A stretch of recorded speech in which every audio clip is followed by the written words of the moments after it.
आज जो घटना मैं आपको बताने जा रहा हूं वह यूपी पुलिस की कार्यशैली पर, यूपी के स्वास्थ्य व्यवस्था पर सवालिया निशान खड़ा कर रही है। यह घटना मांगलिक अवसर पर आयोजित होने वाले अश्लील नृत्य प्रोग्राम पर भी सवाल उठाती है। मामला उत्तर प्रदेश के छोटे से जिले भदोही का है। 11 मार्च को भदोही कोतवाली क्षेत्र के जलालपुर गांव से जौनपुर जनपद के नेवड़िया थाना क्षेत्र में एक बारात जाती है। उसी बारात में जलालपुर का ही रहने वाला अनिल कुमार सरोज, जिसकी उम्र करीब 40 साल है, वह भी शामिल होता है। वह बारात में जाता है। धूमधाम से बारात निकलती है। द्वार पूजा में सभी बाराती शामिल होते हैं, छक्कर मिठाई खाते हैं, भोजन करते हैं, फिर जनवासे में लौट आते हैं, क्योंकि जनवासे में ऑर्केस्ट्रा के नाम पर अश्लील नृत्य का रंगारंग व्यवस्था भी किया गया था, जिसे देखने के लिए गांव के युवक भी आए थे। आधुनिकता के फैशन से चकाचौंध वे युवा नशे में एकदम धुत थे। वे स्टेज पर चढ़कर नर्तकी के साथ अपनी नृत्य कला का प्रदर्शन करना चाहते थे, लेकिन अनिल को ऐसी हरकत पसंद नहीं थी। वह स्टेज पर जाता है और उन्हें मना कर देता है, लिहाजा वो नाराज हो जाते हैं। विवाद को बढ़ते देखकर अनिल वहां से हट जाता है और खाना खाने के बाद अपने बेटे शुभम और भांजे आकाश के साथ घर के लिए निकल जाता है। जब वह कुछ दूर पहुंचता है वह तो अनिल को वही युवक घेर लेते हैं, विवाद होता है और उसे चाकू मार देते हैं। जब अनिल को चाकू मारा जाता है तो उस समय उसका बेटा और भांजा भी उसी समय मौजूद था। सुनिए अनिल के बेटे शुभम ने क्या बताया। बारात में गए थे, बारात के लोग करीब पाछे देह पापा के सामने अगल बगल रहे थे। जब खाना वाना खा ऑर्केस्ट्रा चालू था, गए हाथ जोड़ के कर रहे थे कि झगड़ा मत करो, तब ऑर्केस्ट्रा मालिक के बुलाकर ऑर्केस्ट्रा बंद कर दिए। खाना खाकर जा रहे थे घर। ऑर्केस्ट्रा में झगड़ा हुआ था? झगड़ा नहीं हुआ था, खाली समझा रहे थे। तब जा रहे थे खाना खाकर, तब रास्ते में लोग हिलमिल बिसर गए, वहीं रुक गए। तब से उन पापा तुरंत आए, चक्कू मार गए। तो वहाँ सरकारी हॉस्पिटल में कोई पुलिस गया, कोई सुनवाई नहीं करा। 2 गाड़ी पुलिस गया, समझा कर चला आया। घटना के बाद बारात में भगदड़ हो जाती है। अनिल के परिजन अपना होशो हवास खो देते हैं। उन्हें नहीं सूझ रहा होता है कि वे कहां जाएं, लिहाजा घायल को लेकर वे भदोही के महाराजा बलवंत सिंह राजकीय चिकित्सालय चले आते हैं। उस समय रात के करीब 2:25 हुए होंगे।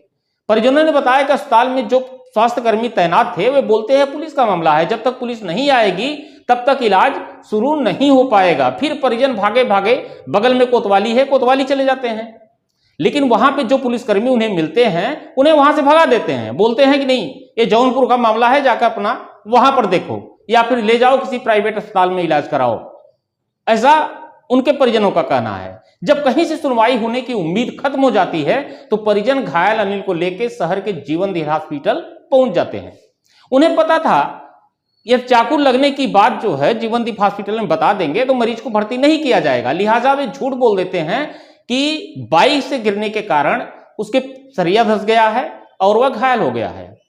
अस्पताल में इलाज चलता है, किंतु बुधवार की सुबह करीब 6 बजे अनिल दम तोड़ देता है। यह सुनते ही परिजन बदहवास हो जाते हैं।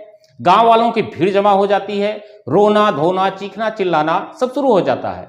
परिजन पुलिस को फोन करते हैं, लेकिन फिर भी पुलिस का आता पता नहीं है, जिससे गुस्साए लोग भदोही जौनपुर मार्ग को जाम कर देते हैं। सड़क पर बैठकर महिलाएं रोने लगती हैं। करीब 9 बजे भदोही के विधायक जाहिद बेग वहां पर पहुंचते हैं और वो पुलिस को फोन लगाकर बुलाते हैं। जब सड़क जाम हो जाती है तो इसकी सूचना क्षेत्राधिकारी भदोही को मिलती है और वे भागे भागे पहुंचते हैं।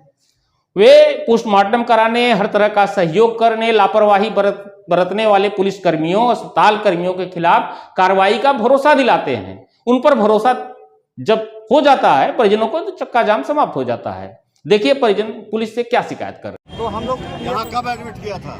यहाँ कल 11 तारीख को 2 बजे आप ले गए ड्रेसिंग वगैरह कराने के लिए, वहाँ पे कुछ नहीं हुआ।